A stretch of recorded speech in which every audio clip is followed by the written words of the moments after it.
Sir Sudheer Reddy గారు గతంలో ఈ సార్ ఒక 2 నిమిషాలు కథం చేస్తా సార్ అని చెప్పి మంచి సూచన సలహాలు ఇస్తాడని చెప్పేసి మరొకసారి అవకాశం ఇచ్చినా ఇస్తాడు సార్. 2 నిమిషాలు సార్, ఎక్కువ తీసుకోండి సార్. సార్ నేను 3 స్థాయిలు చెప్పిన సార్. మొదటి స్థాయిలో మూసీ నదిలోకి ప్రవహిస్తున్న డ్రైనేజ్ వాటర్ని అంతా కూడా ట్రీట్మెంట్ చేసి శుభ్రమైన వాటర్ని మూసీ నదిలోకి వదలాలి సార్. రెండవ స్థాయిలో మూసీలో పేరుకుపోయిన ఒండ్రు మట్టి ఒక 50-60 సంవత్సరాల నుంచి ఇండస్ట్రియల్ సెడిమెంట్స్ అంతా కూడా కాలుష్య కారకాలు అంతా కూడా పేరుకపోయినాయి.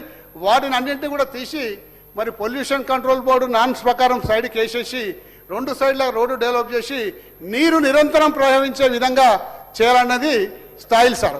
మరి గౌరవ సభ్యుడు ఈరోజు 30 కోట్లు అని చెప్తున్నాడు సార్. 30 కోట్లు కాదు సార్, 6 కోట్ల రూపాయలు ఖర్చు పెట్టినాము. అది మీ ద్వారా వారి దృష్టికి తీసుకొస్తున్నాం.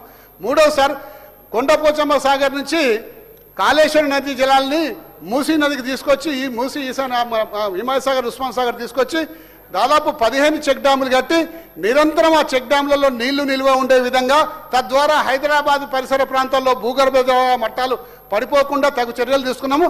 అలాగే హైదరాబాద్ యొక్క ట్రాఫిక్ని డీకంజెషన్ చేద్దామన్న ఉద్దేశంతో ఇరువైపులా ఈస్ట్ వెస్ట్ కారిడార్ని తయారు చేసి మరి నాగోల్ నుంచి గండిపేట వరకు రోడ్ లింకేజ్ కూడా ప్లానింగ్ చేసాం సార్. మధ్యలో 15 బ్రిడ్జ్లు మనము డిజైన్ చేసాం సార్. ఈ 15 బ్రిడ్జ్లు కూడా సార్ శాంక్షన్ చేసాము. దాదాపు 500 కోట్ల రూపాయలు దాన్ని కేటాయించినాము.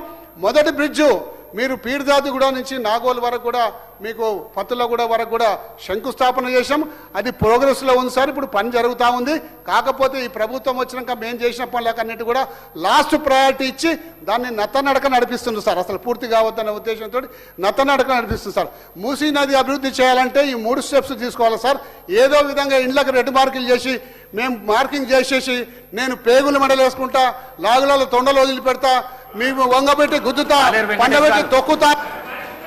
కాలేరు వెంకటేష్ గారు